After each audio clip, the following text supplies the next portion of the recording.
시청자 여러분 안녕하십니까? 뉴스와이드 1부 시작합니다. 북한이 어제 태양절이라고 불리는 김일성의 105번째 생일은 그냥 넘기더니 오늘 마이크 펜스 미국 부통령의 방안을 겨냥했던 걸까요? 조금 전 미사일 발사를 시도했다가 실패한 것으로 알려졌습니다. 네, 자세한 내용 취재기자 연결해서 알아보겠습니다. 오지혜 기자. 네, 국방부입니다. 네, 북한이 오늘 오전에 미사일을 쐈다고요? 네, 그렇습니다. 합동참모본부에 따르면 북한은 오늘 오전 6시 20분쯤 함경남도 신포 일대에서 미사일을 발사했습니다. 구체적으로 미사일의 종류나 발수 등은 아직 확인되지 않고 있습니다. 하지만 우리 군은 일단 이번 미사일 발사가 실패한 것으로 보고 있습니다. 북한의 미사일 도발은 지난 5일 이후 열흘 만에 이뤄졌는데요. 북한은 당시에도 같은 장소인 신포 일대에서 미사일 한 발을 발사했지만 비정상적으로 60여 킬로미터를 비행하다가 추락했습니다. 또 조금 더 정밀 분석이 필요하지만 북한의 이번 도발 역시 미국에 대한 반발 성격으로 보입니다. 앞서 전해드린 대로 북한은 미중 정상회담을 앞둔 지난 5일에도 미사일 발사를 시도했는데 오늘 펜스 미국 부통령의 방안을 앞두고 미국에 대한 일종의 무력 시위를 한 것으로 추정됩니다. 군 당국은 또 북한이 오는 25일 인민군 창건 85주년을 전후로 탄도미사일을 발사할 가능성이 큰 것으로 보고 있습니다. 지금까지 국방부에서 MBN 뉴스 오재입니다. 이렇듯 미국의 대북 군사 압박이 커지는 가운데 북한이 김일성 주석의 105번째 생일을 맞아서 대규모 군사 퍼레이드를 개최했습니다. 이번 열병식에는 김정은 위원장도 참석을 했는데요. 평소와는 달리 흰색 넥타이에 검은색 양복을 입고 나타났습니다. 김경기 기자입니다. 북한 군인들이 줄지어 평양 김일성 광장으로 들어옵니다. 북한이 김일성 주석의 생일인 105번째 태양절을 맞아 대규모 열병식을 개최한 겁니다. 잠시 뒤 김정은 위원장을 태운 검은색 리무진이 도착하고 의장대 사열과 장병의 만세 함성 속에 김 위원장이 주석단의 모습을 드러냅니다. 이어 박영식 인민무력상이 열병식 시작을 공식 보고하자 김정은은 가볍게 거수경례로 대답합니다. 위대한 소련의 탄생 105돌 형축 열병식을 시작하겠습니다. 공화국 인민무력상 육군대장 박영식. 흰색 넥타이에 검은색 양복을 입은 김정은은 가끔 환하게 웃으며 박수를 치고 손을 흔들었습니다. 인민복을 입던 평소와 달리 정장을 입고 참석했는데 생전에 양복을 즐겨 입던 김일성 주석의 향수를 자극하려 했던 것으로 풀이됩니다. 3시간 가까이 진행된 열병식에서 김정은은 별도의 공개 연설을 하지 않았습니다. 북한의 대규모 열병식은 지난 2015년 10월 10일 노동당 창건 70주년 기념 열병식 이후 1년 6개월 만입니다. MBN 뉴스 김경희입니다. 김정은은 이번 열병식에서 미국에 보란듯이 각종 미사일을 보여주면서 과시했습니다. 처음 보는 형태의 대륙간 탄도미사일과 지난해 발사에 성공했던 잠수함 발사 탄도미사일 북극성을 처음 공개했습니다. 주진희 기자입니다. 북한 고위급 군 간부가 직접 퍼레이드를 이끌고 나타나더니 우리의 전략군 로켓 정대들이 김문학범 전략군 대장의 지휘차를 앞세우고 들어서고 있습니다. 이어서 주일 미군 기지를 타격할 수 있는 스커드 2R과 북극성 2형이 등장하고 괌까지 도달할 수 있는 무수단과 미국 본토를 사거리에 넣는 KN-5A이 등장합니다. 사거리가 짧은 것부터 차례대로 보란듯이 공개하고 있는 겁니다. 그런데 마지막 2개 미사일이 문제입니다. 순서상 사거리가 가장 긴 대륙간 탄도미사일 ICBM으로 보이지만 이전에 본 적이 없는 미사일인 겁니다. 바퀴축이 7개인 차량에 실린 이 미사일은 길이가 좋게 20m는 넘어 보입니다. 반면 마지막에 나온 바퀴축이 8개인 차량에 실린 미사일은 북한의 예전 ICBM인 KN-14와 길이가 비슷한 18m 정도로 추정됩니다. 길이는 서로 다르지만 모두 미사일 자체를 보여주진 않고 미사일 발사관에 넣은 채 공개한 겁니다. 즉 발사관을 사용해 발사한 뒤 상공에서 점화하는 콜드런치 방식을 쓰는 미사일들로 보입니다. 둘 다 똑같은 방식의 ICBM 미사일이라면 도대체 무엇이 다른 걸까? 기존의 KN-14를 실었던 그 발축자리에 실려 있는 것이 KN14 액체의 가능성이 훨씬 더 높다는 그런 측면에서 역으로 하나 남은 것이 고체의 가능성이 많고요. 북한은 지금까지 불안정한 액체 연료를 써서 미사일을 개발해 왔는데 이제는 안정적인 고체 연료를 사용하고 있다는 메시지인 겁니다. 뿐만 아니라 지난해 처음 발사에 성공한 잠수함 발사 탄도미사일 SLBM인 북극성을 이름까지 써서 공개하기도 했습니다. 무자비한 핵선 타격으로 미국 본토를 포함한 침략과 도발의 본거지들을 순식간에 생존 불가능하게 초토화해버리고야 말 것입니다. 이번 열병식에서 미사일을 자랑하듯 공개하며 미국의 무력을 과시한 것으로 보입니다. MBN 뉴스 추유진입니다. 열병식에 참석한 최룡해 북한 조선노동당 중앙위원회 부위원장은 미국의 대북 압박에 대해서 전면전에는 전면전으로 대응한다고 천명했습니다. 발언 수위가 이렇게 높아지면서 북한의 도발 가능성도 점쳐지고 있습니다. 이동훈 기자입니다. 김일성 주석의 생일에 맞춘 핵실험이나 미사일 발사는 없었지만 열병식에서는 강경 발언이 이어졌습니다. 축하 연설에 나선 최룡해 북한 조선노동당 중앙위원회 부위원장은 세계 평화를 위협한다며 미국을 맹비난했습니다.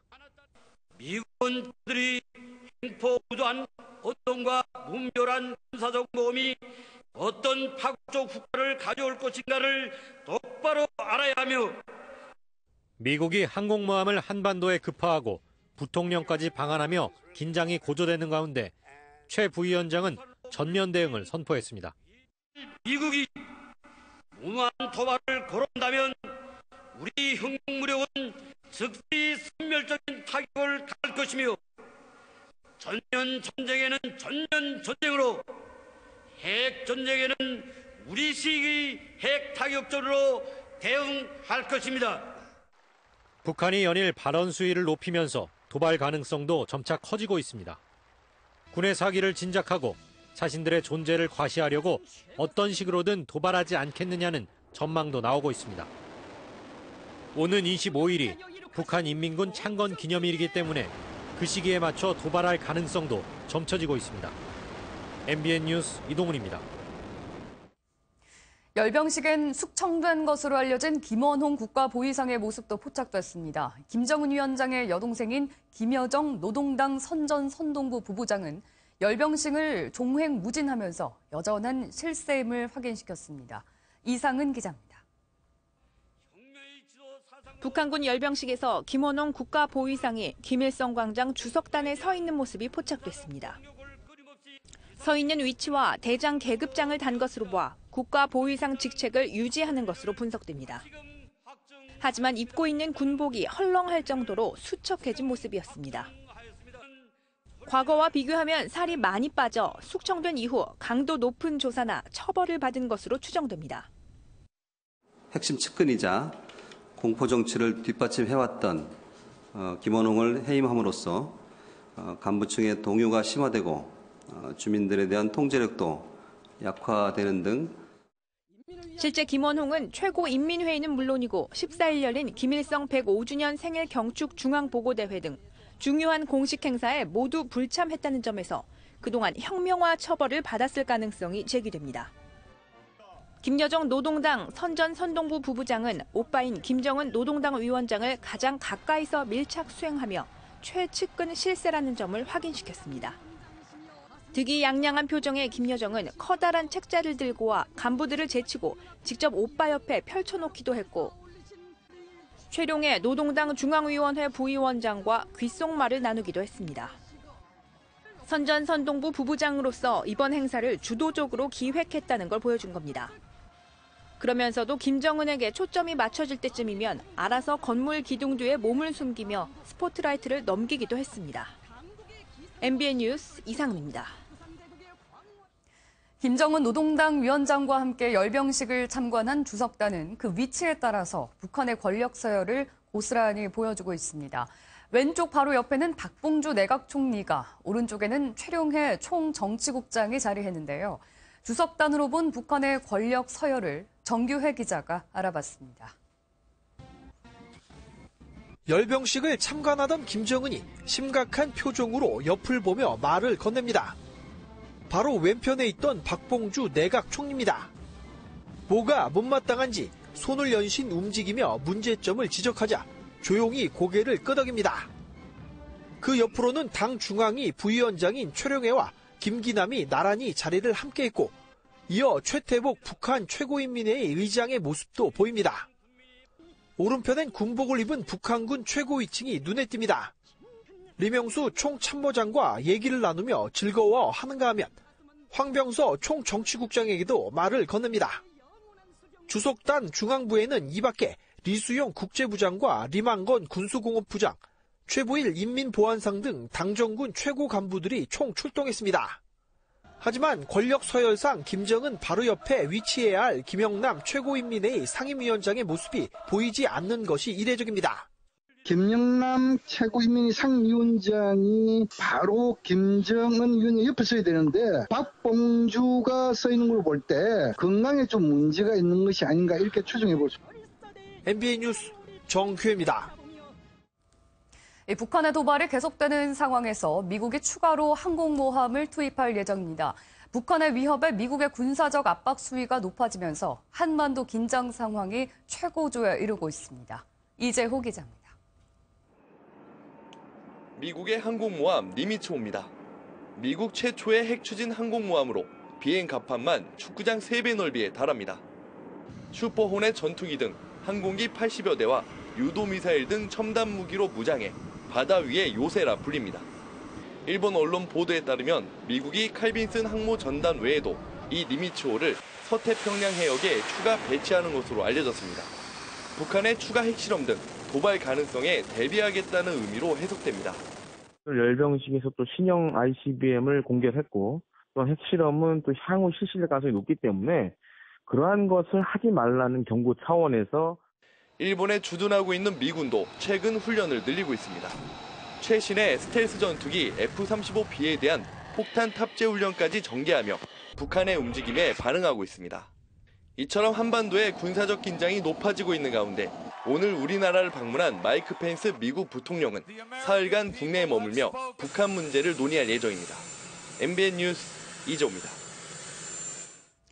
중국도 북한에 강력한 경고 메시지를 보내고 있습니다. 중국 국제항공의 베이징 평양 노선 운항을 전격 중단했는데 중국에 대한 트럼프 미 대통령의 압박 전략이 주요했다는 분석도 나옵니다. 김건훈 기자입니다. 중국 국제항공 에어차이나가 17일부터 베이징 평양 노선을 잠정 중단했습니다. 중국 관영 CCTV는 14일 저녁 평양에서 베이징으로 마지막 항공편이 돌아왔으며 언제 노선이 재개될지는 알 수 없다고 전했습니다. 노선 중단 원인으로 승객 부족만 언급했을 뿐 구체적인 이유는 밝히지 않았습니다. 그동안 중국 국제항공은 주 3회 평양 노선을 운항해왔습니다. 이번 조치로 평양행 노선을 운항하는 항공사는 북한 고려 항공만 남게 됐습니다. 중국의 하늘길 대북 압박 조치는 지난 2월 북한산 석탄 수입을 중단한 이후 처음입니다. 이번 조치는 북한의 추가 도발을 막으려는 의도로 풀이됩니다. 특히 북핵 문제와 관련해 최고의 압박과 개입이라는 트럼프 미 행정부의 대북 원칙이 표면적으로 확인됐다는 분석입니다. 미중 정상회담 당시 시진핑 주석의 이를 전달하고 중국과 협력해 대북 제재와 압박을 한층 강화하겠다는 겁니다. 중국 입장에서는 북한 옥죄기, 미국 트럼프 대통령이 강력하게 중국이 움직이는 것을 요구하는 차원에서 중국이 화답한 것이 항공 노선의 폐쇄다 이렇게 평가할 수 있겠습니다. 한반도 긴장감이 고조되면서 중국 측은 이젠 원유 공급 중단까지 경고하며 압박 수위를 높이고 있습니다. MBN 뉴스 김건훈입니다. 다음 소식입니다. 대구의 한 네일숍에서 흉기를 휘두른 20대 여성이 경찰에 붙잡혔습니다. 길을 잃은 등산객을 헬기가 출동해서 구조하는 일도 있었습니다. 사건 사고 소식 박수진 기자입니다. 검은 모자를 눌러 쓴 여성이 빠른 걸음으로 걸어갑니다. 골목에서 남성이 달려와 여성에 돌진합니다. 어제 오후 6시 35분쯤 20대 여성이 대구 중구의 한 네일샵에 침입해 여직원을 찌른 뒤 도망치다가 이를 목격한 다른 직원이 제압하는 모습입니다. 칼에 찔린 직원은 인근 병원으로 옮겨져 다행히 생명에는 지장이 없는 상태입니다. 바위 위에 올라선 남성이 헬기를 향해 손을 뻗습니다. 어제 오후 6시 반쯤 부산 화명동 금정산에서 하산하다 길을 잃은 등산객 윤모 씨가 구조됐습니다. 신고를 받고 출동한 구조대는 헬기를 출동시켜 1시간 만에 윤 씨를 안전하게 구조했습니다. 시뻘건 불길이 상가 건물을 집어삼킬 듯 타오르고 검은 연기가 사방에 가득합니다. 오늘 새벽 0시 45분쯤 서울 논현동에 있는 6층짜리 상가 건물에서 불이 나 1시간여 만에 꺼졌습니다. 2층에서 시작된 불은 1층과 3, 4층의 일부 상점까지 번졌습니다. 다행히 다친 사람은 없었지만 건물 안에 있던 10여 명이 긴급 대피했습니다. 경찰과 소방당국은 2층 식당 조리실에서 불이 시작된 것으로 보고 정확한 화재 원인을 조사하고 있습니다. MBN 뉴스 박수진입니다.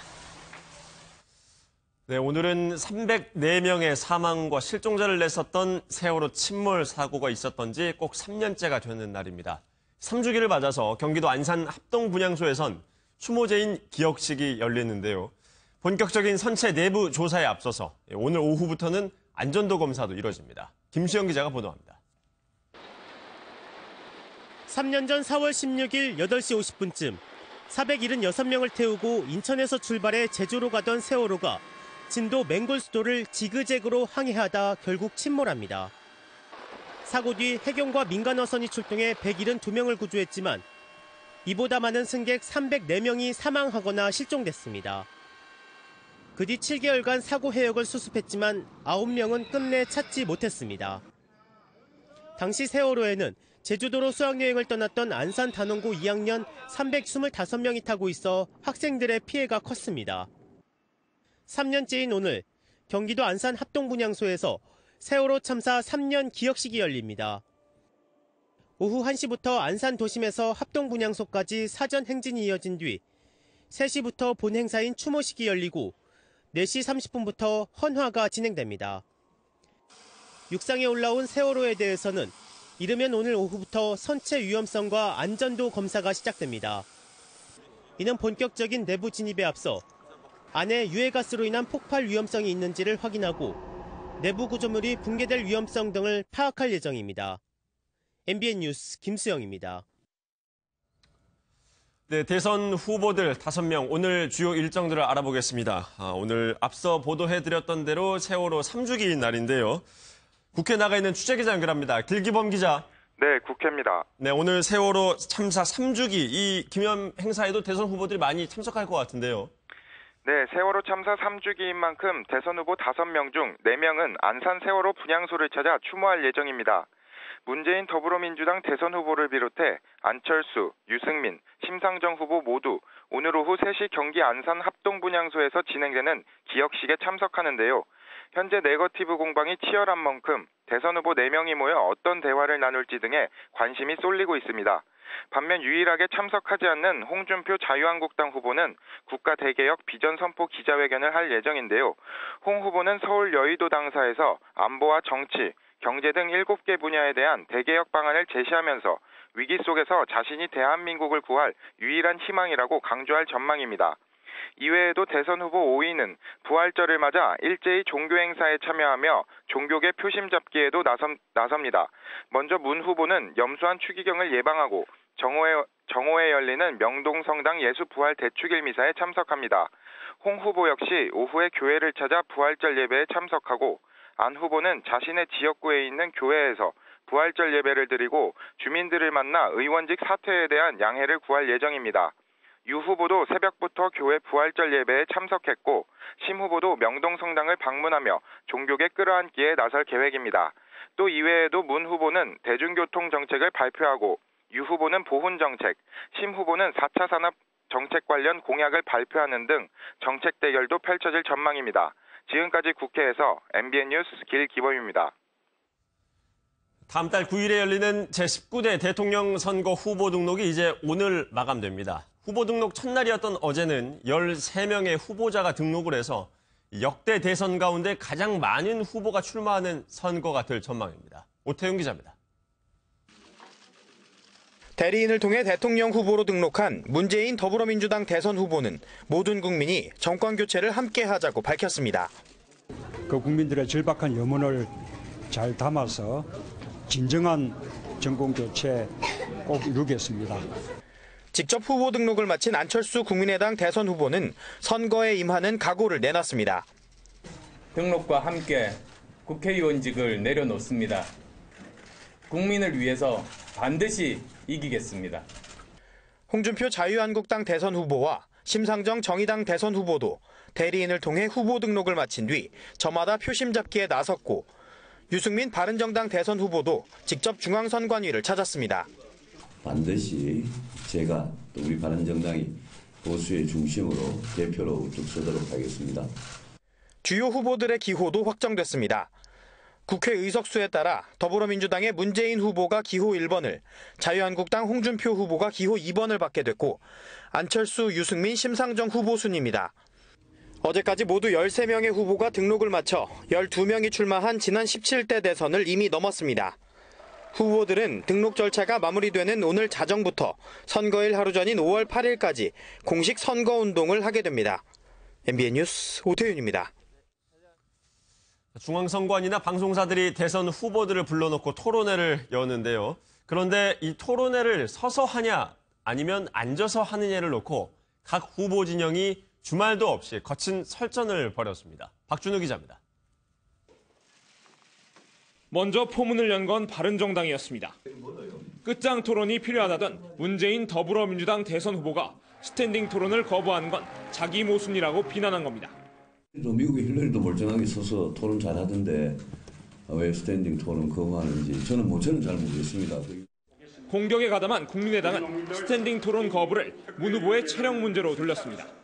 2시간 버틸 체력도 없다니 전쟁 나면 제일 먼저 총 들고 싸운다던 문 후보는 총을 들 힘은 있습니까? 문 후보 측은 스탠딩 토론을 거부한 적이 없다며 악의적 왜곡이라고 반박했습니다. 문 후보 본인은 어떤 토론이든 찬성하지만 실무선에서 현재 토론 방식은 스탠딩 토론의 취지를 살리기 어렵다는 점을 지적한 것이라고 맞섰습니다. 스탠딩 토론의 취지를 살리기가 어렵다는 현실적인 얘기를 한 겁니다. A 후보와 B 후보가 토론을 하고 있을 때 나머지 세 분은 가만히 서 있어야 되는 어색한 일이 벌어지게 됩니다. 결국 문 후보가 앉아서 하나 서서 하나 무슨 차이가 있냐고 수용 의사를 밝히면서 스탠딩 토론이 진행될 가능성이 커졌습니다. MBN 뉴스 박준우입니다. 질문 1분 30초. 홍준표 자유한국당 대선 후보는 그제 대구와 경북 지역에 이어서 어제는 부산, 경남을 찾았습니다. 당당하게 찍고 안 되면 같이 죽자고 말할 정도로 영남권 공략에 강한 자신감을 보였습니다. 최영규 기자입니다. 울산과 부산을 연달아 방문한 홍준표 후보는 문재인, 안철수 후보를 싸잡아 좌파라고 깎아내렸습니다. 소위 좌파 일중대가 되는 것이 두려워가지고 좌파 이중대로 선택한다는 것은 더 큰 재앙이 옵니다. 그러면서 당당하게 자신을 찍어달라며 영남권 표신 잡기에 주력했습니다. 차라리 당당하게 홍준표 찍고 안 되면 같이 죽자. 홍 후보는 또 부산과 울산을 4차 산업혁명을 선도할 수 있는 지역으로 만들겠다며 지역 맞춤형 공약도 내놨습니다. 4차 산업혁명 선도 산업 클러스터를 부산에 조성을 하도록 하겠습니다. 한편 최근 보수진영 일각에서 제기되고 있는 유승민 바른정당 후보와의 단일화는 의미가 없다고 잘라 말했습니다. 홍준표 후보는 내일부터 시작되는 공식 선거운동 출발점 역시 대구 경북을 1순위로 놓음으로써 자신만이 유일한 보수 후보임을 강조한다는 계획입니다. MBN 뉴스 최영규입니다. 반면에 바른정당은 대선 레이스에 닻을 올리기도 전부터 흔들리는 모습입니다. 유승민 바른정당 대선 후보의 지지율이 좀처럼 오르지 않자 당 의원들 일부가 후보 사퇴를 거론하고 나선 겁니다. 유 후보는 사퇴란 절대 없다는 입장이지만 마음이 편치는 않아 보입니다. 윤지원 기자입니다. 바른정당 의원 20여 명이 그제 비공개 조찬 회동을 했습니다. 유승민 후보의 지지율이 좀처럼 뜨지 않자 심각한 분위기 속에 후보 사퇴를 포함해 향후 대책을 논의한 겁니다. 어제 선관위에 직접 대선 후보 등록을 한 유 후보는 그런 이야기는 앞에서 말하라며 사퇴서를 일축했습니다. 그런 이야기를 하고 싶으면 실명을 대고 떳떳하게 이야기를 하라고 전해주시고 사퇴는 없습니다. 보수 진영 후보 단일화에 대해서도 홍준표 후보는 사퇴하는 게 마땅한 자격 없는 후보라면서 선을 그었습니다. 하지만 유 후보의 완주 의지에도 불구하고 좀처럼 오르지 않는 지지율이 걸림돌입니다. 수십억 원에 이르는 선거 비용은 선거 보조금과 후원금으로 충당하고 씀씀이를 최소화한다곤 하지만 이 역시도 고민거리입니다. 후보 등록 날 당내 사퇴 요구라는 암초에 부딪힌 유 후보가 고비를 넘기고 완주할지가 대선 레이스의 또 다른 변수로 떠오르고 있습니다. MBN 뉴스 윤지원입니다. 박근혜 전 대통령에 대한 수사가 사실상 마무리됐습니다. 어제 온종일 공소장을 작성한 검찰은 내일 기소할 방침인데 뇌물죄를 어디까지 적용할 것인지에 관심이 쏠리고 있습니다. 김한준 기자입니다. 검찰은 박근혜 전 대통령에 대한 수사를 사실상 마무리하고 어제 온종일 공소장을 작성했습니다. 공소장의 얼개는 5번에 걸친 구치소 출장 조사 등을 하며 이미 마련된 상태지만 막판까지 고민하는 부분은 롯데와 SK 등 대기업들의 추가 뇌물 의혹 여부입니다. 검찰은 삼성 등 일부 대기업의 출연금을 뇌물로 봐야 하는지, 어느 곳을 추가로 처벌할 것인지 등을 놓고 신중히 법리 검토를 한 것으로 알려졌습니다. 현재로선 K스포츠재단에 70억 원을 건넸다 돌려받은 롯데는 뇌물로, 돈을 주기로 했지만 내지 않은 SK는 피해자로 볼 가능성이 큽니다. 이에 따라 박 전 대통령의 뇌물수수 혐의액도 롯데의 70억 원을 더해 최소 368억 원으로 늘어날 것으로 보입니다. 검찰은 오늘 검찰총장에게 사건 처리 계획을 보고한 뒤 내일쯤 박 전 대통령과 관련자들을 함께 재판에 넘길 방침입니다.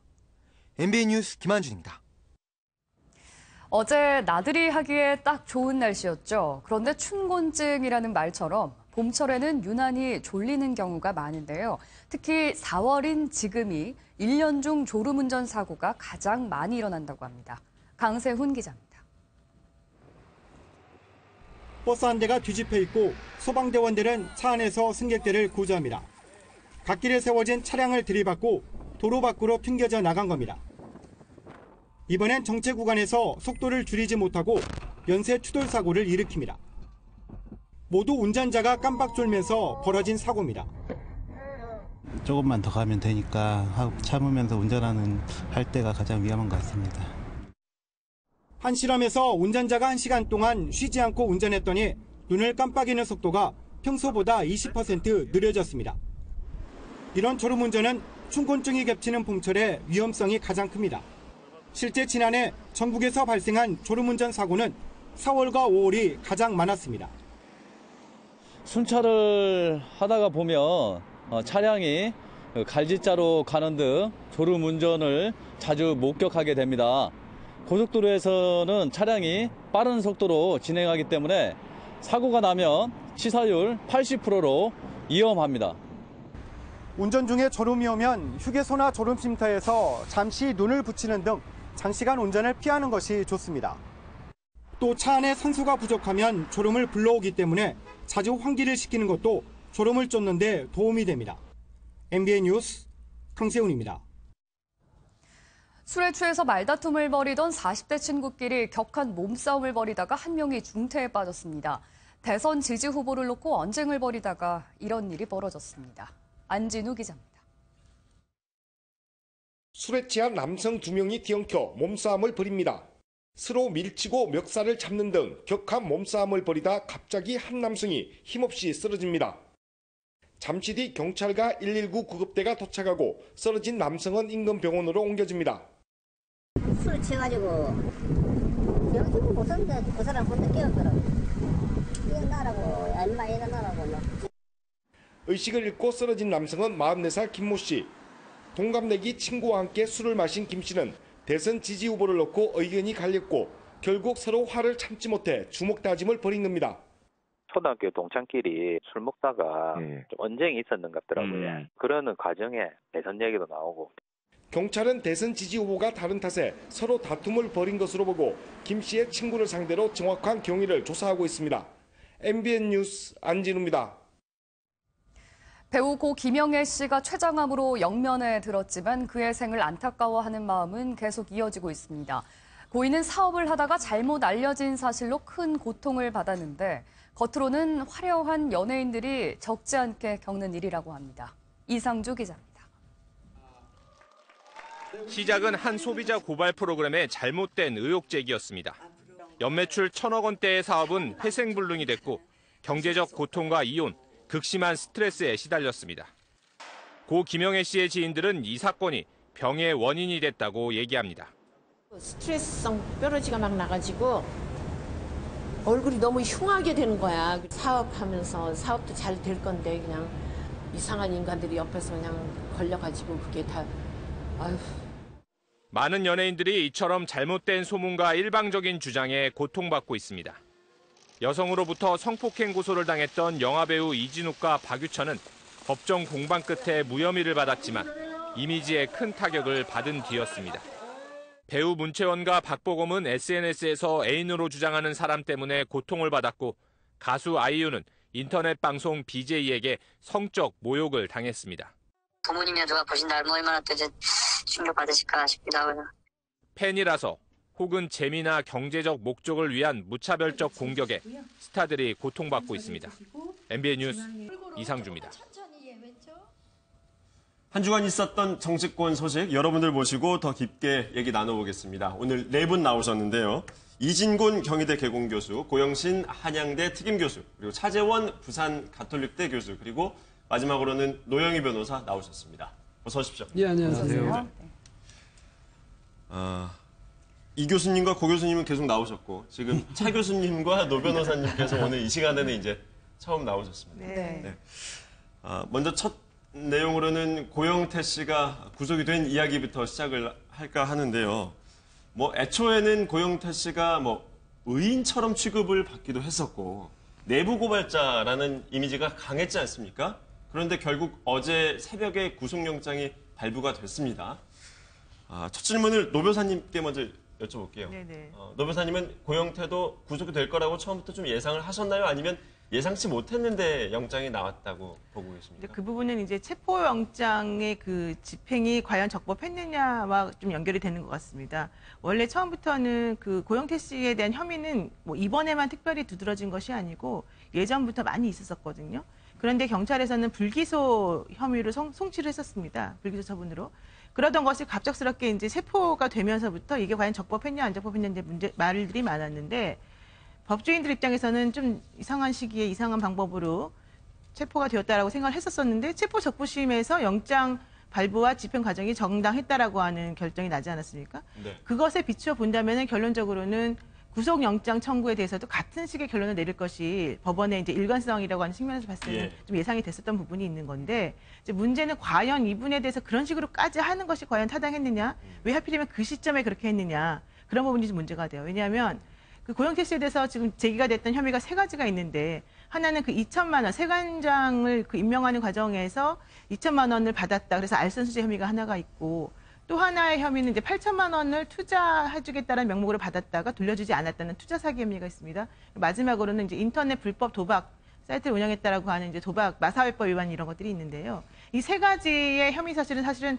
구속에까지 이를 정도로 그렇게 큰 사건들인지에 대해서는 좀 의문의 여지가 있어요. 일반적인 사건이라면 구속까지는 안 갈. 그렇죠. 왜냐하면 금액이 좀 작고 또 그분이 사실은 신병이 어느 정도 확보된 상황이라고 봐야 돼요. 왜냐하면 그 전부터 계속 이 사건이 터지면서부터 계속해서 검찰하고 유기적으로 왔다 갔다 왕래를 많이 했었거든요.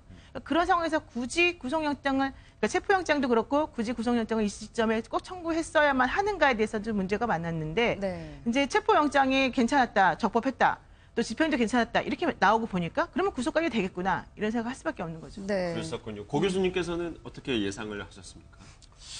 저는 체포를 해 갈 때는 구속까지 되겠구나 했지만 그 이전에 말하자면 고영태 씨가 잘 아시다시피 검찰 수사에 적극적으로 협조를 한 것은 사실 아닙니까? 네. 또 그동안 제기됐던 여러 가지 혐의들 그런 것들은 상식적으로 보더라도 꼭 구속까지 또 문을 부수고 들어가서까지 강제로 체포할 만한 그런 사안은 아니라는 게 대체적인 시각이었기 때문에 검찰과 그런 수사 협조 과정에서 우리가 흔히 말하는 좀 협상이랄까 프리바게인 내가 다 아는 것을 이렇게 검찰한테 협조하는 대신에 뭐 다른 부분에 대해서는 좀 봐주는 뭐 정상을 참작하는 그런 정도 어떤 검찰과 고영태 씨 간의 어떤 묵계랄까 뭐 그런 것들이 있었지 않겠냐는 차원에서 저는 구속까지는 가지 않으려고 봤었는데 이렇게 된 것은 뭐 두 가지라고 봅니다. 그날 우병우 씨가 기각이 되고 구속영장이 그러면서 그런 그 여론의 비난 검찰한테 쏟아질 여론 비난을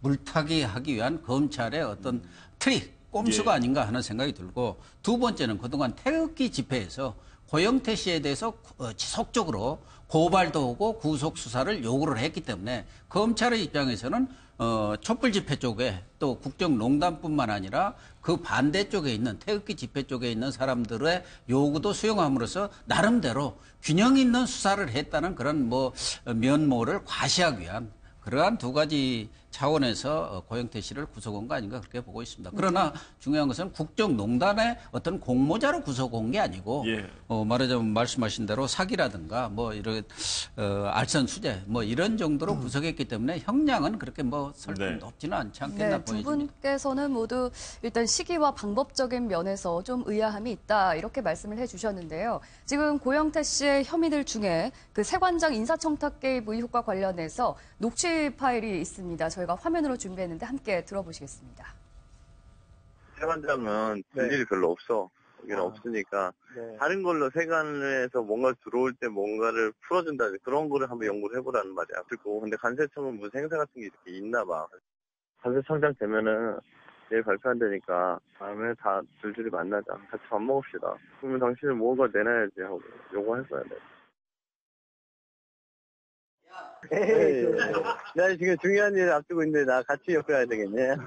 내가 제일 좋은 그림 뭐냐면 이렇게 틀을 따따따따 한 몇 개 짜놓은 다음에 빵 터져갖고 날아가면 이게 다 우리 거니까 나는 그 그림을 짜고 있는 거야. 근데 형이 아직 그걸 아직 못 잡았어. 그러니까 그게 1년도 안 걸려. 1년도 안 걸리니까 더 힘 빠졌을 때 던져라. 일단 체포영장 발부 사유와 그게 해당하는지가 상당히 중요할 것 같은데요. 체포영장 발부 사유를 보면은 고영태 씨가 출석 요구에 불응할 우려가 있다라는 게 사유입니다. 검찰에서 출석 요구 전화로 출석 요구가 몇 차례 와서 저희가 이제 변호인이 그 담당 검사와 전화 통화를 했고 변호사와 같이 조사를 받을 예정이니까 일정을 조율하자라고 전화 통화를 하고 끊었거든요. 그런데 그 다음 날인 어제 갑자기 체포영장을 통해서 체포를 한 것이죠. 네, 앞서 보신 내용을 보면 이 고영태 씨가 확실하게 뭐 세관장 인사에 관여를 한 정황들 뭐 이런 것들은 충분히 느껴지긴 하는데 앞서 지적해 주신 대로 이게 과연 이제 국정농단 사태와 얼마나 관련성이 있느냐 여기에 대해서는 지적들을 많이 하시는 것 같습니다. 예, 그런데 이제 본래 저 고영태 씨가 이 내부 고발자 그래서 아까도 이야기 나왔습니다만 의인 이렇게까지 불릴 정도로 그 최순실 그 이른바 국정농단 사건에 있어서 아주 결정적인 그런 제보자였지 않습니까? 그런데 그게 이제 바꾸고 말하면 박근혜 전 대통령을 지지하거나 혹은 억울하다고 생각하는 측에서는 이제 가장 쉽게는 태극기 집회죠. 이쪽에서 볼 때는 그게 무슨 소리냐? 그러니까. 만약에 정말 최순실이 그 국정농단을 하고 여러 가지 범죄를 저질렀다면 고영태도 그 핵심에 있었던 것 아니냐. 그런데 한 사람은 고발자는 그냥 그렇게 해서 공로를 세웠다고 봐주는 거냐. 이런 식으로 이제 반발이 굉장히 많았기 때문에 아마 검찰은 그때부터 이미 고영태는 하나 예비적인 그러니까 언젠가든 써먹을 수 있는 그런 카드로 아마 갖고 있지 않았느냐. 그래서 이 검찰이 굉장히 이제 입장이 난처해질 순간이라든지 아니면 검찰이 체면을 세워야 될 그런 순간이라든지 이럴 때 내밀 수 있는 카드. 그래서 그 고영태는 그동안은 사실은 예비적인 그런 구속하는 데 있어서 예비적인 자기들의 그 어떤 핑계거리 이런 걸로 만들어 놨었는데 이제는 최순실 문제는 다 해결됐지만 그러나 누구든지 고영태까지 그 끝까지 저렇게 봐주냐 하는 데 대해서는 전부 태극기 집회나 이런 데 측에서는 거부감이 있을 거거든요. 그럴 때 검찰도 무슨 말을 할 수 있어야 된단 말이죠. 그런데 왜냐하면 그 다음에 또 녹취록이 굉장히 많이 나왔는데 저 녹취록이 뭐 구체적으로 어떤 범죄를 구성한다 안 한다 이전에 가만 보니까 최순실 사건에 고영태가 결정적으로 어떤 역할을 한 것 같은 인상을 굉장히 충분히 주잖아요. 예. 그러니까 그렇다고 해서 그걸 가지고 지금 뒤늦게 그 최순실 국정농단 사건의 그 핵심 중에 한 사람으로서 그 사건을 연루시켜서 구속한다거나 이렇게 하기는 검찰도 이제 그 명분이 안 서니까 그래서 아마 다른 명분을 찾아서 그 개인적인 비리 이걸로 했는데 애초부터 제가 생각할 때는 고영태는 검찰이 언제든지 구속할 수 있는 그런 그러니까 구속이 예정된 그런 사람이었다 이렇게밖에 볼 수가 없죠. 왜냐하면 그 이번에도 뭐 우병우 전 수석의 이제 그 구속영장이 기각된 그걸 덮기 위해서 이제 구속했다 하지만 비단 그것뿐 아니라 언제든지 검찰이 궁지에 몰릴 때 써먹을 수 있는 카드로 늘 예비하고 있었다. 오히려 저는 그렇게 보입니다. 네. 저는 뭐 고영태 씨의 구속 여부의 옳고 그름을 떠나서 저는 뭐 일종의 고영태 씨 구속은 본인이 좀 스스로 자초한 측면도 있다. 그것이 무슨 이야기냐고 한다면 이 고영태 씨 체포영장이 집행될 때 본인이 문을 열어주지 않고 버텼지 않습니까? 본인은 상당히 이 검찰의 조치가 상당히 배신감도 느끼고 그러니까 부당하다고 생각했기 때문에 안 열어줬겠지만 그러니까 이 공정한 뭐 법 집행에 의해서 저항하는 모습을 보임으로써 아마 판사에게는 소위 말해서 도주 우려, 증거인멸의 우려가 상당히 크다고 생각했던 부분이 아마 구속영장을 발부하는데 결정적으로 작용하지 않았을까. 그런 측면에서 좀 자업자득 측면이 있다. 그럼에도 불구하고 고영태 씨의 그 체포영장 그리고 또 구속영장 청구는 지금 이 사안을 바라보는 국민들 입장에서는 보면 조금 이해가 안 되는 측면도 분명히 있다. 앞서도 뭐 여러분들이 말씀하셨지만 사실 우병우 전 민정수석의 구속영장 실질심사가 벌어지는 날 체포영장이 발부가 되고 집행이 됐어요. 그럼으로써 일종의 검찰의 입장에서는 이 우병우 전 수석에 쏠려 있는 시선을 좀 돌리는 그런 하나의 역할로 고영태 씨가 지금 특징 지어진 것이 아닌가 하는 생각이고 또 공교롭게도 또 지금 우병우 전 수석에 대해서 구속영장을 기각했던 판사가 또 이번에 또 지금 고영태 씨에 대한 구속영장을 집행을 했습니다. 그러다 보니까 지금 시사인의 주진우 기자 같은 경우가 바로 그 이야기를 했거든요. 우병우 전 수석을 풀어준 판사가 이 고영태 씨를 구속했다. 그런 식의 연관관계는 뭐 다 어디까지나 추측에 불과하지만 그러나 이 사안을 바라보는 국민들 입장에서는 뭔가 좀 찜찜하다는 생각을 지울 수가 없다는 거죠. 그런 측면에서 본다고 한다면 고영태 씨의 구속을 둘러싼 논란은 앞으로도 좀 상당히 진행될 수밖에 없는 사안이 아닐까 하는 생각입니다. 이번 사안이 나왔을 때 이제 그런 얘기가 나왔습니다. 결국에는 이제 고영태 씨가 체포된 날 우병우 전 수석에 대한 구속영장에 대한 기각 소식도 전해지면서 결국에는 검찰이 우병우의 벽을 또 넘지 못했다 이런 얘기가 나왔었는데요. 그 고영태 씨에 관련해서는 벌써 뭐 국정농단 사태와 관련 없는 여러 가지 혐의들까지 끼워 넣었었는데 우병우 전 수석에 대해서는 뭐 여러 가지 개인 비리 사실들 이런 것들도 기소가 되지 않은 현재 혐의에 적혀 있지 않은 걸로 알려지지 않았습니까? 이런 검찰의 태도에 대해서는 우리가 어떻게 좀 바라봐야 될까요? 지금 이제 특검이 우병우 영장이 이제 기각되면서 상당히 반발을 많이 하고 있었죠. 그리고 특히 뭐라고 얘기했냐면 우리가 기초적인 사실관계를 다 조사해서 넘긴 자료에 대해서도 제대로 수사를 하지 않았다 이런 얘기를 많이 했고요. 특히 가족회사 정관과 관련되어 있는 횡령 혐의나 배임 혐의 등은 상당히 확실한 것임에도 불구하고 아예 그런 것들은 조사하지 않고 불기소 처분을 내려버렸고 또 나머지 세월호 외압과 관련된 그런 수사 같은 경우에도 관련자들에 대한 진술을 다 받아놓고도 오히려 관련자들에 대한 진술을 제대로 이용하지 않거나 관련자들에 대한 진술을 이상한 방향으로 물어보아서 오히려 조서에는 그분에 대해서 면죄부를 주는 형식으로 조서가 적히게 만드는 그런 여러 가지 이유가 있다. 그래서 그런 것들은 조금 바라보기에는 좀 이상한 측면이 있지 않느냐라는 이제 의혹을 제기를 했고요. 당시에 참고인으로서 진술을 했던 변찬우 변호사라든가 다른 분 같은 경우에도 이상하게 질문의 방향이 내가 좀 예상했던 방향하고 맞지 않더라 이런 얘기를 많이 했었거든요. 그리고 또 하나는 예전에 검찰 특수본 1기에서 조사했던 내용을 확인을 해보니까 이상하게도 중간에 가다가 방향이 막히고 끊기고 하는 부분들이 많았다는 거예요. 그러니까 검찰은 막강한 수사력을 가지고 있고 그 방향을 틀 수 있는 힘이 되게 세기 때문에 그분들이 어떤 식의 의도를 가지고 어떤 식으로 수사를 하느냐에 따라서 정말 죄가 있기도 하고 없기도 하는 그런 일이 벌어질 수가 있는데 네. 이번에 이제 그런 형식으로 나온 걸 보고 이거 좀 검찰 수뇌부들이 이 우병우 씨하고 같이 연결되었기 때문에 이런 식의 일이 벌어진 게 아닌가라고 하는 이제 의혹을 많이 제기를 했거든요. 네. 근데 그 부분은 저희들이 보기에도 조금 여러 가지 면에서 좀 찜찜한 부분이 있습니다만은 그 검찰 쪽에서는 그렇게 밝혔죠. 그거는 개인 회사를 운영하는 상황에서는 이제 대부분 다 있을 수 있는 정도의 일이기 때문에 그것이 반드시 그 뭐 혐의 사실이 입증돼서 유죄가 나올 거다라고 하는 확신이 없었기 때문에 어쩔 수 없었다라든가 또 뭐 외압 같은 것들이 있었지만 실제로 이루어지지 않았기 때문에 그런 것들 처벌할 수 없으니까 어쩔 수 없었다라든가 이런 식으로 말을 많이 하고 있거든요.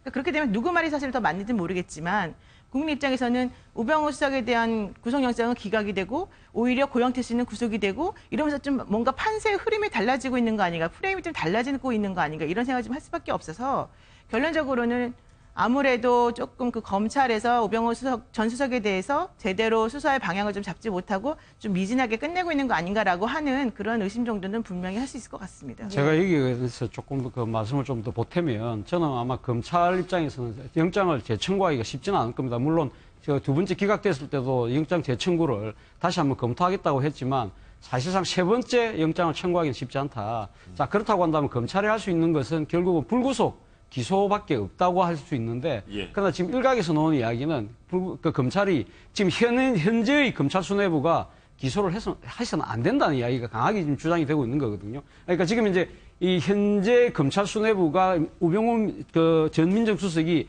이 청와대에서 근무할 때 상당히 깊게 있게 물론 업무적인 관계 때문에 통화를 많이 했다고 하지만 거기에 대한 여러 가지 의혹이 지금 제기되고 있는 상황 아닙니까? 그렇다고 한다면 저는 새 정부가 들어서고 난 뒤에 나름대로 아마 검찰 수뇌부에 대한 인사나 이런 것들 개편들이 있겠죠. 예. 그 이후에 이 지금 특임 검사를 그 선임을 하든지 뭐 그런 식으로 해서 새로 구성된 검찰 수뇌부가 재수사를 통해서 이 구속영장을 청구하든지 기소를 하든지 뭐 그런 식의 결단을 내려야 되지 않을까. 지금 현재의 수뇌부가 기소를 한다는 것은 국민들이 생각하는 법감정상으로는 좀 받아들이기가 어렵다는 것이 제 생각입니다. 네.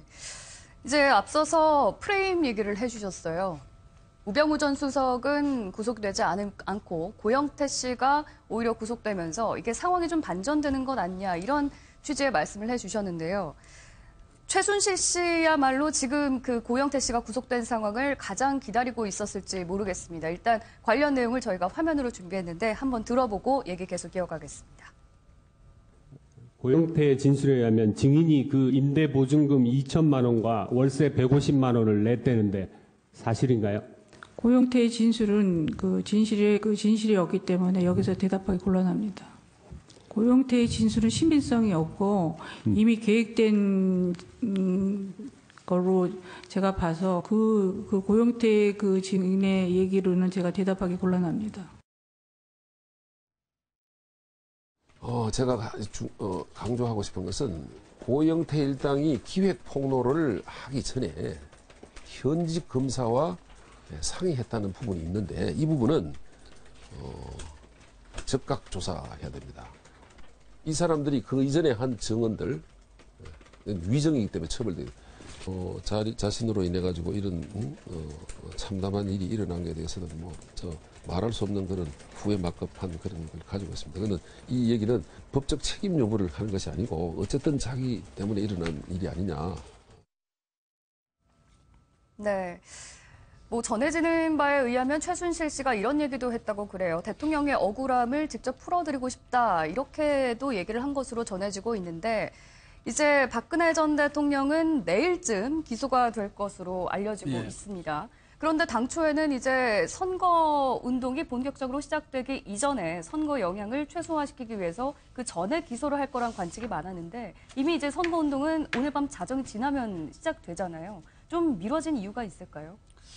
그래서 원래 선거운동 본격화되기 전에 이렇게 기소를 한다고 했으니까 내일 한다고 해서 그것이 꼭 선거운동과 무슨 연관이 있다고는 볼 수는 없고 아무래도 13개의 혐의 사실이 있지 않습니까? 혐의 사실이 많고 그것에 대해서 얼마 전까지 5차례의 조사를 거쳤기 때문에 그런 부분에 대해서 정리도 하고 이런 과정들이 있었기 때문에 조금 하루 이틀 늦어진 것 아니겠냐 그렇게 보여지기 때문에 꼭 뭐 이렇게 늦어진 것에 대한 어떤 특별한 사유는 있는 것은 아닌 것으로 보여집니다. 네. 예. 그렇다면 만약에 이제 기소가 되면 박근혜 전 대통령도 재판장에 서게 될 텐데 그때 이제 최순실 씨와 직접 대면을 하게 될지 이 부분도 굉장히 관심이에요. 이제 어떤 상황을 맞이하게 될까 어떻게 예상하십니까? 그러니까 모르죠. 뭐 검찰이나 이쪽 측에서 이 증인으로 최순실 씨를 증인으로 채택하면 뭐 나가서 할 수도 있겠지만은 박근혜 전 대통령으로서는 그건 상당히 서로가 거북한 관계 아니겠습니까? 예. 그래서 아마 서로가 많이 피하려고 애를 쓰겠죠. 그래서 제가 생각할 때는 법정에서 그 증인으로 또 피고인으로 마주서는 그런 상황은 있을 것 같지는 않은데 모르죠. 그건 검찰 측에서 어떻게 할지 그런 생각도 들고 또 박근혜 전 대통령 측에서 이제 자신의 억울함을 면하기 위해서 최순실을 그럼 불러라. 내가 직접 최순실한테 직접 이야기 들어보자 뭐 이렇게 할 수도 있을 것 같기는 하지만은요. 아마도 제 생각에는 박근혜 전 대통령의 그 어떤 성품이라든가 이런 걸 미뤄봤을 때 법정에서 그렇게 마주서서 그렇게 하지는 않을 것 같네요. 네, 이제 기소를 할 때 증거 목록이라고 하는 걸 법원에 제출을 하게 되거든요. 근데 그 증거 목록에는 예를 들면은 이 피의자에 대해서 그 혐의를 인정할 수 있는 정도의 증거들이 무엇이다 이렇게 해서 적어서 내는 거예요. 그러면 그 피의자가 그 목록을 보고서 난 이것에 대해서 증거 동의합니다, 부동의합니다, 뭐 이런 식으로 이제 표시를 하게 돼요. 그래서 검찰 측이 제출한 증거에 대해서 동의를 하게 되면 그거는 법정에서 다시 구현될 필요 없이 그냥 그대로 판사님이 판단하면 되는 것인데 거기서 부동의를 하는 증거들이 있습니다. 그럼 그런 부동의한 증거들에 대해서는 증거 능력이 제대로 있는 것인지 확인하기 위해서 법정에서 이제 다시 얘기를 하게 되는데 그게 바로 증인 신문 과정 같은 것들이거든요. 그러니까 만약에 박근혜 전 대통령에 대한 그 기소를 제기하면서 공소 제기하면서 검찰이 최순실 씨의 진술이나 이런 것들을 증거로 내면서 이것에 대해서 동의하느냐 동의하지 않냐라고 묻게 된다면 박근혜 전 대통령이 봤을 때 이 내용은 나한테 도움이 된다. 그럼 그냥 증거 동의를 해버리게 되고 다시 별도로 최순실 씨를 부를 필요가 없어요. 근데 만약에 본인에게 불리하다라고 생각을 하면 증거 동의하지 않겠다라고 해서 오히려 불러서 오히려 더 여러 가지를 물어서 재판장 앞에서 현출시키는 그런 효과가 있는 거거든요. 네. 제 생각에는 두 가지 관점이 있는데 그냥 본인에게 다 유리하게 말했을 가능성이 크지 않습니까? 최순실 씨가. 그래서 그냥 전부 다 동의하고 넘어갈 가능성도 있지만은 그거보다는 그 본인에게 유리한 말을 해주는 사람이 별로 많지 않아요. 다른 사람들 같은 경우에. 그럴 때에는 오히려 이 사람이 말하는 거를 법정에서 재판장 앞에 즉시적으로 효과를 볼 수 있게끔 말을 해주는 게 중요하기 때문에 그런 식으로 오히려 더 좀 약간 강력한 임팩트를 주기 위해서라도 최순실을 불러올 가능성은 좀 있는 거죠. 네. 그래요. 이제 박근혜 전 대통령마저 기소가 되면 사실상 이번 수사는 뭐 거의 마무리돼 간다라고도 볼 수 있을 것 같은데요. 본격적으로 선거 운동이 이제 시작이 되면서 특히 최근에 관심을 모으는 건 TV 토론입니다. 앞서 저희가 리포트에도 보도를 드렸지만 지금 다음 토론의 방식, 스탠딩 토론, 그러니까 이른바 서서 하는 토론 방식에 대해서 그 각 캠프 간에 약간의 설전이 있었던 것 같아요. 근데 이 스탠딩 토론 방식을 두고 그렇게 싸울 이유가 있습니까? 그 스탠딩 토론에 대해서 아마 민주당 측에서 아마 좀 이의를 제기를 했던 모양이에요. 그러니까 이제 스탠딩 서서 하는 게 문제가 아니라 문제는 스탠딩 토론하면 말 그대로 이 주제에 매이지 않고 시간에 얽매이지 않고 끝장 토론식으로 해야 되는데 어차피 서서 한다는 방식 말고는 기존에 하는 방식과 똑같다. 이거 후보한테 주어진 시간 정해져 있고 또 주제에 또 한정된 그런 이야기를 하다 보니까 그렇다고 한다면 서서 하나 앉아나 그것이 무슨 차이가 있느냐. 그런 형식상의 문제를 아마 제기를 했는데 이 부분에 대해서 민주당이 제기를 한다고 해서 그러면 문재인 후보는 그러면 서서 할 정도의 체력도 안 되느냐. 그런 식으로 아마 공격을 받았던 모양이에요. 예. 그러니까 문재인 후보 측에서는 그런 뜻이 아니다. 우리는 우리 후보는 항상 이 북한산을 기산처럼 오르락 내리락 할 정도로 체력이 좋은 분이니까 그렇게 스탠딩 토론도 좋다고 수용을 했지만 결국 문제는 그거죠. 그러니까 이 스탠딩 토론이 지향하고 있는 바가 미국식의 토론, 대선 후보의 토론이었다고 한다면 예. 미국식 대선 토론을 우리가 지난 가을에 봤습니다만은 아무런 주제 없이 그냥 서로 묻고 답하고 그런 식의 이 제한 없는 그런 좀 형식 파괴적인 그런 모습이었다고 한다면 그런 식의 스탠딩 토론을 우리가 기대하기는 아직까지는 조금 이런 것이 아닌가 생각합니다. 근데요, 제가 한 말씀 드릴게요. 먼저 민주당 그것 때문에 그 민주당에서 애초에 스탠딩 토론 못하겠다 이래가지고 지금 논란이 빚었잖아요. 네. 그다음 나중에 또 뭘 하냐면 하겠다 해놓고는 지금 차 교수 말씀처럼 한번 토론은 내가 건강 때문에 그런 게 절대 아니다 이렇게 하겠다고 했는데 해명을 뭐라고 했냐면 후보는 몰랐다 이렇게 해명했거든요. 그 후보도 모르게 그럼 자기들 마음대로 그렇게 해서 논란을 실컷 일으킬 대로 다 이렇게 해놓고 나중에 후보는 몰랐다. 후보가 지금 물어봤더니 후보가 그걸 왜 안 왔냐 그렇게 이야기했다. 이런 식으로 해명을 했거든. 아니, 그게 이제 언론의 시간인데 후보가 몰랐다는 게 일단 그러니까 언론 보도가 이제 언론 보도가 그렇게 나왔는데 예. 만약 진짜 그런 식이라면 이건 무책임한 일이고 후보가 알았으면서 알았는데도 불구하고 처음에는 거부했다 나중에 그렇게 수용했다면 이거는 또 자신들이 정직하지 못한 것 아닙니까? 그래서 그런 여러 가지 이럴 때는 진짜 건강이 나빠서 그러냐? 뭐 하기야 뭐 저보다 나이가 좀 많이 어린 분이 건강 때문에 그랬다고는 할 수는 없을 거고 네. 지금 차 교수 말씀처럼 그렇지만은 바로 그런 식으로 중간에 선대위에서 그런 걸 책임지고 있는 분들이 한마디 할 때마다 정말 책임 있게 해야지 이런 식으로 하다가 안 되면 그땐 후보는 몰랐던 말입니다. 이런 식으로 해명하는 것은 모양이 안 좋다. 이 말이에요. 그거는 약간 조금 오해가 있을 수 있을 것 같아요. 왜냐하면 그 실무진하고 이제 그런 과정을 협의하는 과정에서 반드시 후보한테 먼저 확인해보고 이런 식으로 뭐 처리하는 것이 아니고 예를 들면 이런 식으로 합시다라고 말을 하게 되면 이쪽에서는 그건 좀 이런 면에서는 좀 부적절하지 않습니까? 라고 말을 하는 정도예요. 아직까지 확정이 되지 않고. 그런 상황에서 상대방이 막 공격을 하는 거죠. 넌 건강이 안 좋으니까 이런 걸 하기 싫어하느냐부터 시작해서. 그럼 그런 부분에 대해서 이제 보고를 하게 되지 않습니까? 그러니까, 이걸 왜 안 했느냐? 뭐 하지, 당연히 이제 이렇게 말을 했다는 거예요. 그러면 그것이 후보는 몰랐던 상황에서 처음에 조금 오고 가던 얘기가 있었었고 그 이후에 말을 했더니 그게 아니었다라는 식으로 이제 변명을 하는 건데 그것을 가지고서 또 후보도 몰랐고 이제서 거짓말하는 거나 이런 식으로 말을 하게 되면 그건 제가 보기엔 좀 옳지 않은 지적이 아니에요. 보도가 그렇게 나왔는데 그 보도에 말하자면 이미 그렇게 해서 서로 논의해서 결정 단계 이쪽에서 계속 거부를 하니까 그렇게 해서 논란이 일었다는 거예요. 그러니까 내가 하는 얘기가 아니고 그다음에 그런 단계까지 갔는데도 후보가 몰랐고 실무진이 나중에 결정했다? 그럼 실무진이 끝까지 결정을 하든지 아니면 후보가 애초에 이야기를 하든지 해야 되는데 그게 아니 민주당에서는 논의 중이다라고 말했습니다. 일단은 뭐 후보가 알았는지 몰랐는지는 지금 이 자리에서 결판을 낼 수는 없으니까. 제가 보기에는 뭐 문재인 후보가 무슨 2시간 스탠딩 토론을 못할 정도로 건강이 나쁘다고 어떤 사람이 생각을 하겠습니까? 또 하나 이런 그 실무자 간의 논의 과정에서는 후보가 또 모를 수도 있어요. 최종 결정이 되면 이제 후보한테 보고해서 이렇게 하겠습니다. 물론 중간에 상의도 할 수가 있는데 문제는 이 스탠딩 토론 방식에 대해서는 그것의 효용성을 차치하고라도 이미 스탠딩 토론을 한다는 거가 확정이 된 상태 아닙니까?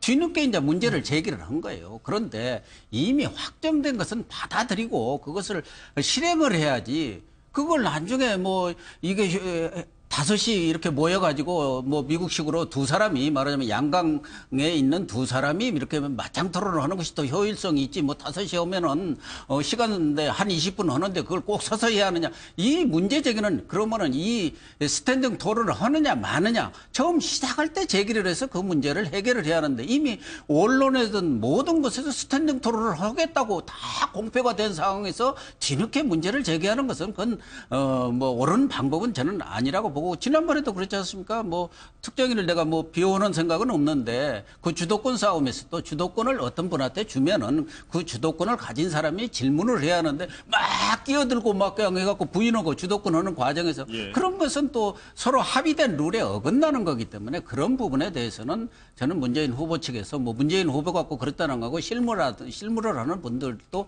앞으로는 그런 부분은 좀 주의를 하는 게 옳지 않나 그렇게 보여집니다. 네. 차재훈 교수님. 예.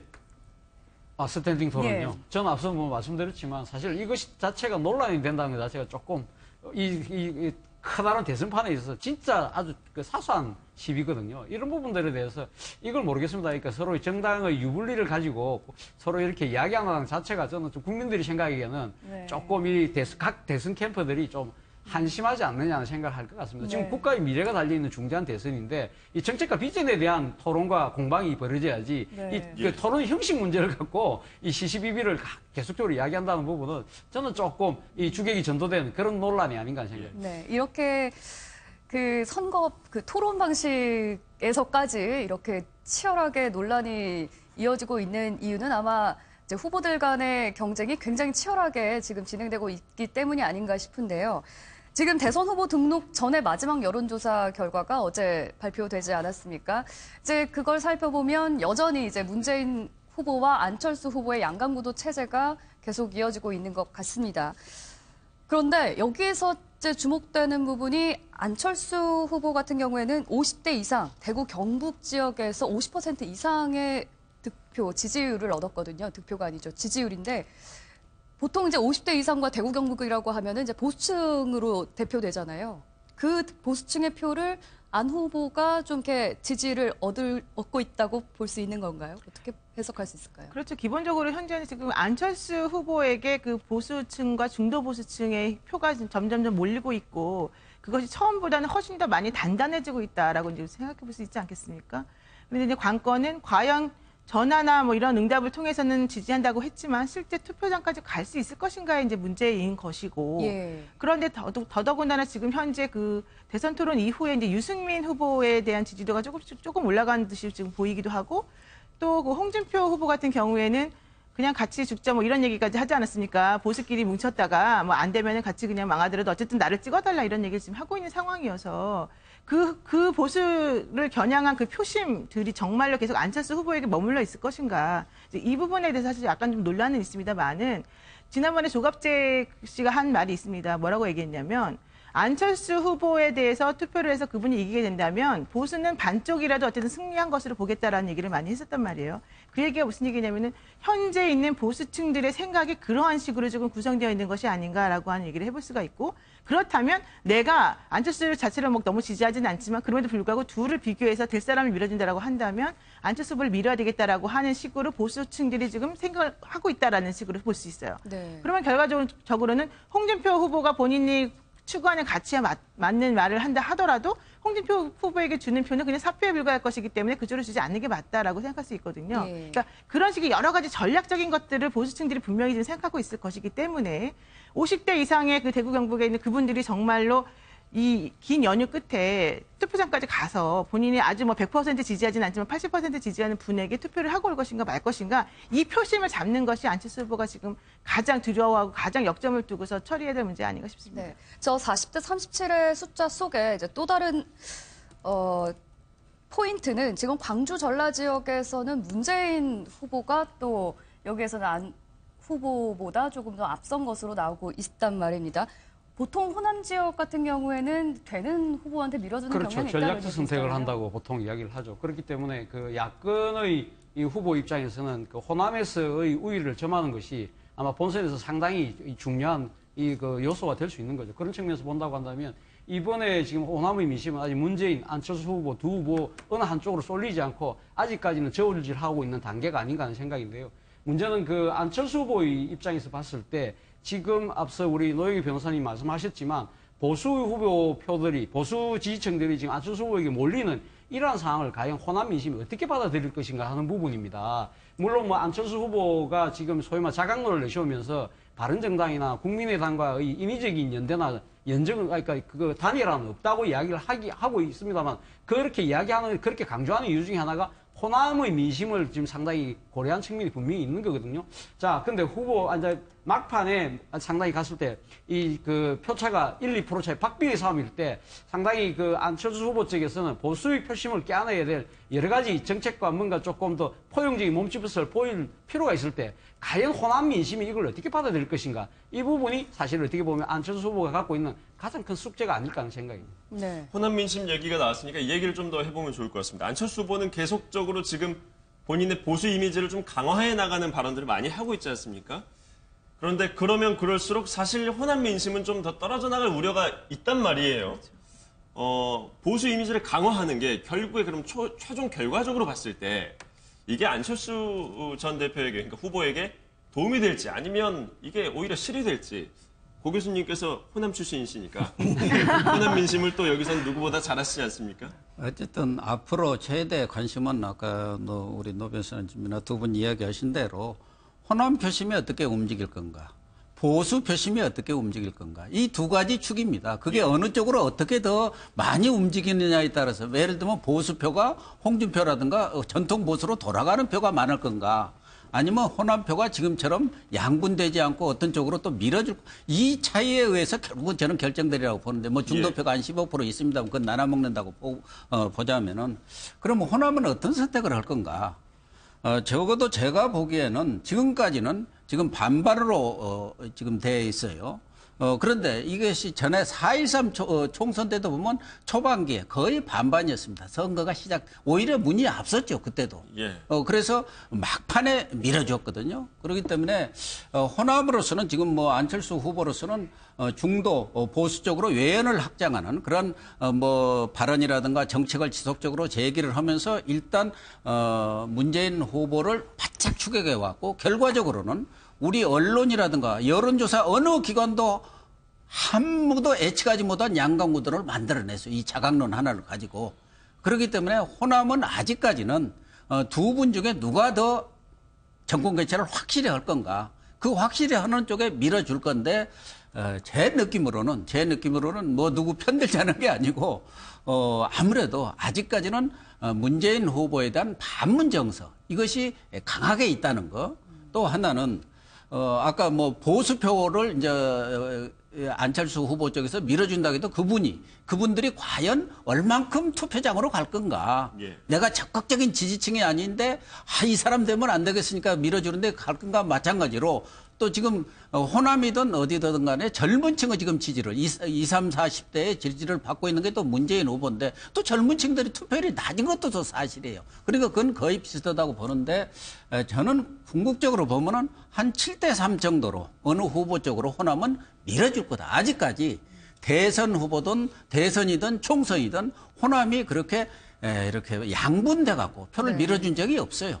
그래서 호남 사람들이 정치적 의식이 높고 전략적 선택을 한다는 게 바로 그런 평가를 받아왔기 때문에 이번에도 될 분 쪽에 호남민들과 정서와 같은 분 쪽에 70% 정도는 과거처럼 지난번 대선 때는 문재인 후보한테 90%를 밀어줬습니다. 무슨 관계가 있는 것도 아니에요. 예. 야당 후보이기 때문에. 그런데 지금은 두 분 다 야당 후보인데 어느 한쪽에 70% 이상 저는 밀어주리라고 봅니다.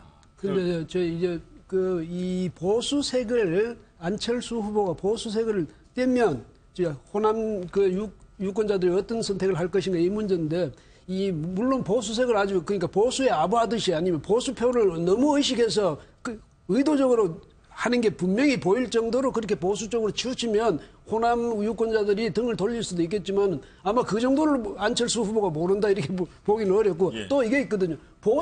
내가 보수 세력을 내가 표방하지 않았는데 나는 진보인데 보수가 다른 선택의 여지가 없으니까 만약에 안철수를 지지한다 이러면 그거는 안철수 후보가 의도적으로 한 게 아니잖아요. 그럼 호남 유권자들은 또 뭐가 있냐면 지난번 4.13 총선에서 그렇게 적극적으로 완전히 거의 그냥 전성을 하다시피 그렇게 밀어줬는데 갑자기 어느 날 등을 돌려서 안철수 안 되겠다 이렇게 버린다는 것도 우리가 생각하기 어렵고 그다음에 이제 전략적 선택이라는 측면에서 보면 요즘은 보수 유권자도 아마 그런 선택을 할 것 같아요. 뭐냐면 홍준표, 유승민 두 사람 중에 누구를 밀어서 보수가 집권할 가능성이 요만큼이라도 보인다면 그게 밀겠죠. 그런데 만약에 안 보인다면 어떻게 하겠습니까?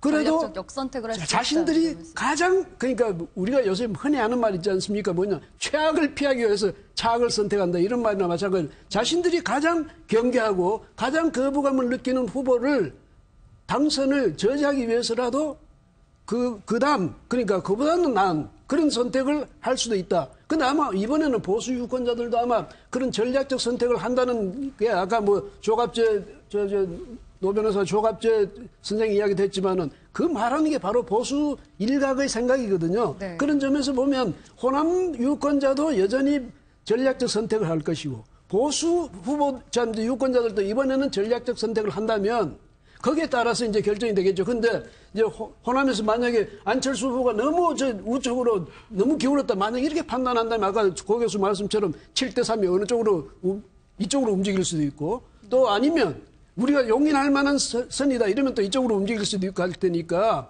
바로 이제 그 점에서 결정될 텐데 그러니까 안 후보가 이 보수색을 어느 정도로 적절히 잘 조절하느냐에 따라서 저분의 그 득표력이 상당히 좌우될 거라고 생각됩니다. 네. 지금 이제 시간이 얼마 남지 않은 상황에서 무엇보다 중요한 게 바로 그 표의 확장성일 텐데 안철수 후보 같은 경우에는 뭐 반기문 전 유엔 사무총장의 지지층이라든지 또 황교안 권한대행의 지지층이라든지 이제 대부분 이제 흡수했다는 해석이 많지 않습니까? 이제 문 후보 같은 경우에는 이재명 시장이나 안희정 지사의 그 표들, 지지층을 좀 확보해야 되지 않을까 이런 얘기들이 나오고 있는데 이분들은 지금 공직에 있다 보니까 선거 운동을 적극적으로 도와줄 수가 없잖아요. 어떻게 이분들이 좀 사퇴를 해서라도 지사직이나 시장직을 내려놔서라도 문재인 후보를 좀 적극적으로 도와줘야 될까요? 문재인 후보 입장에서는 뭐 불감증이 연정 고소는 아니겠습니까? 그러나 뭐 지금 도민이나 시민들이 뽑아서 특정한 임기까지 이 도정이나 시정을 맡겨놓은 상태이기 때문에 그분들에게 자신의 득표, 자신의 대선을 위해서 사퇴해달라고 이야기할 수는 없는 거겠죠.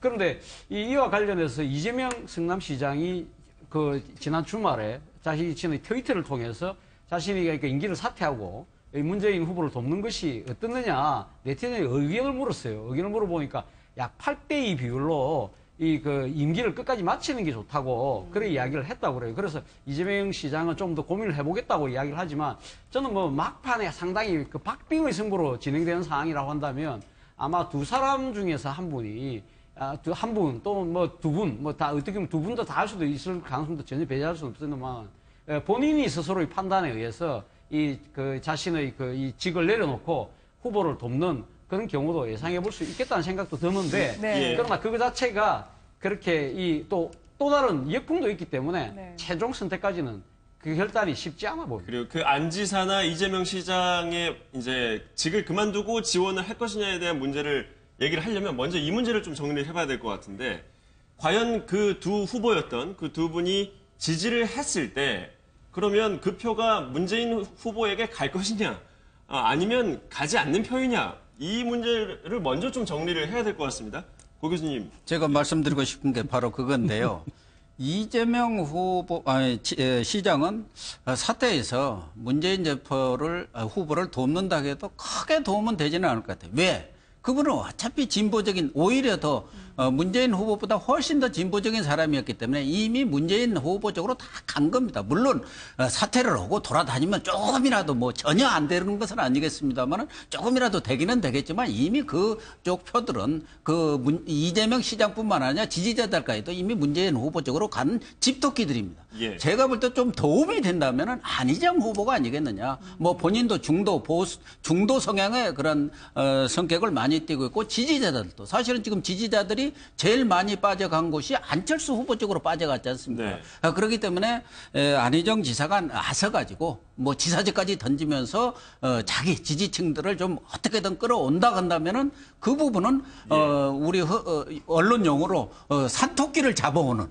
산토끼를 잡아오는 그런 효과가 있기 때문에 그래도 좀 도움이 되지 않겠나 그렇게 보여집니다. 노 변호사님은 어떻게 네, 보세요? 그 말씀이 맞는데 사실 좀 그래요. 안철수 후보가 가졌던 지지층이라고 하는 그 층은 그냥 단일화된 층이 아니거든요. 그분이 가지고 있는 그 층은 두 가지를 나눠볼 수가 있는 거예요. 원래 그 안희정 지사를 지지했던 뭐 민주당과 같은 정도의 가치를 가진 사람들이 있을 것이고 또 하나는 반기문이나 황교안 씨가 나오지 않는다고 하면서 이제 할 수 없이 중도 보수층이 흡수된 부분들이 있어서 그 부분은 사실은 안희정 지사가 원래 가지고 있던 층이 아니거든요. 그래서 이번에 그 경쟁을 해서 결과적으로 문재인 후보에게 이제 경선의 자리를 내주었는데 그래서 안희정 지사를 지지하던 사람들이 이쪽으로 안 갔단 말이에요. 원래 그 표는 문재인 후보에게 가지 않는 표라고 저는 봐요. 예. 그래서 만약에 성남 시민들이 이재명 시장을 왜 성남 시장으로 뽑았습니까? 또 충청남도에서 왜 안희정 지사를 도지사를 뽑았습니까?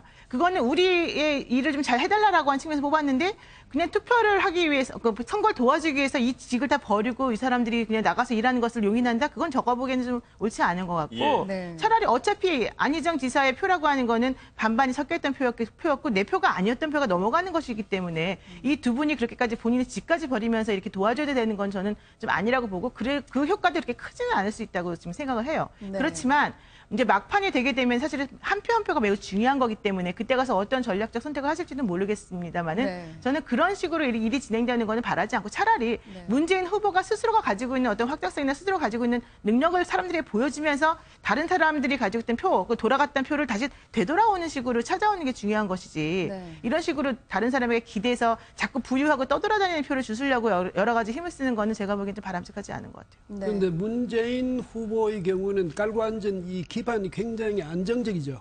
단단합니다. 근데 그 이제 범위가 넓지는 않고요. 근데 안철수 후보는 범위는 굉장히 넓은데 대신에 집안이 그렇게 확고하고 튼튼하지는 않죠. 그런데 이제 이런 것 때문에 양측에서 한쪽이 이를테면 안철수 후보는 확장성이 있다 그렇게 이야기하는데 뭐냐면 지금 그 노 변호사도 말씀하셨지만은 안희정 후보를 지지했던 사람들, 안희정 지사를 지지했던 사람들은 누구냐면 이런 사람이 있어요. 뭐 본래 안희정 후보를 또 지지한 팬도 있을 수 있지만은 민주당이 확실하게 이번엔 집권 가능성이 있다. 그런데 그렇다면 문재인 후보보다는 나는 보다 온건하니까 안희정 후보를 지지하겠다 이랬던 사람들은 그 뭐냐면 나중에 그래서 경선에서 이기는 사람한테 몰려갈 표는 아니라 이 말이죠. 본래 성향이 분명하니까. 그런데 이제 그렇다면 다른 대안이 뭐냐?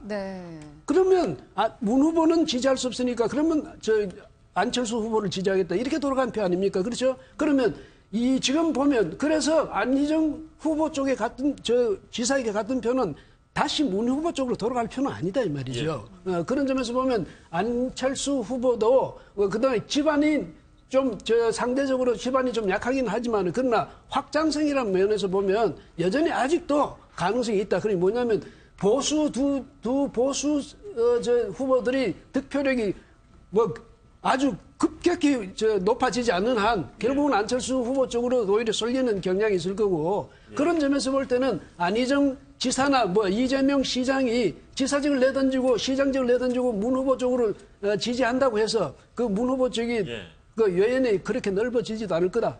또 무엇보다도 만약에 그렇게 중간에 그만둬버리면 오히려 홍준표 지사한테도 이번에 뭐 비난이 있었잖아요. 그런 거는 마찬가지로 오히려 출마도 안 할 사람이 지사직까지 내놓느냐 이래서 오히려 역풍이 더 클 거다. 이런 점에서 보면 아마 두 분도 그 중도에서 사퇴하지는 못할 것 같습니다. 일단은 분석일 뿐입니다. 그런데 여기 계신 분들께서는 대부분 이재명 시장이나 안희정 지사가 그 직을 포기하고 문 후보를 지지하더라도 그렇게 표가 가진 않을 것이다라고 하는 건데 그렇다면 문 캠프 입장에서는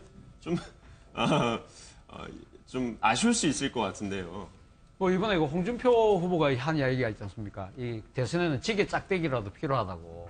그렇기 때문에 뭐 물론 뭐 이 중도에 사퇴하는 부분에 대한 아마 득실은 분명히 있겠지만 그러나 이 민주당의 입장에서 본다고 하면 정권 교체를 위해서 모든 사람들이 나서서 힘을 합친다.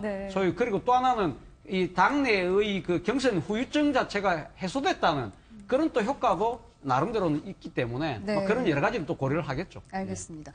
문 후보랑 안 후보 외에 나머지 이제 또 세 후보의 지지율을 살펴보면 이 세 후보들의 지지율이 10%가 넘는 후보가 한 명도 없어요. 그래서 그럴까요? 이제 남은 변수는 돈이다. 이런 얘기까지 나올 정도인데 사실은 이제 10% 이상 지지율을 득표를 해야 선거 보전 비용을 어느 정도 받을 수 있고 15% 이상을 받아야지 전액을 보전받을 수 있을 텐데 이 후보들은 이제 끝까지 가는 겁니까? 대선까지? 그래서 그 유승민 후보가 지금 제일 곤란 지경에 빠졌다 이런 얘기가 있지 않습니까? 그러니까 지금 득표율 자체가 지지율이 3%대에서 왔다 갔다 지금 하고 있는 상황인데 바른정당이 자유한국당하고 이제 나뉘게 되면서 사실은 금전적으로 많이 힘든 상황이다라고 좀 알고 있는데 만약에 유승민 후보가 계속해서 완주의사를 보인다라고 한다면은 나중에 이제 돈은 계속 들어가는데 보전받거나 뭔가 회수할 수 있는 돈은 아니기 때문에 지금 20명 정도 되는 바른정당의 의원들이 좀 사퇴를 해달라는 식으로 뭐 요구를 했다라고 한 얘기가 있어요.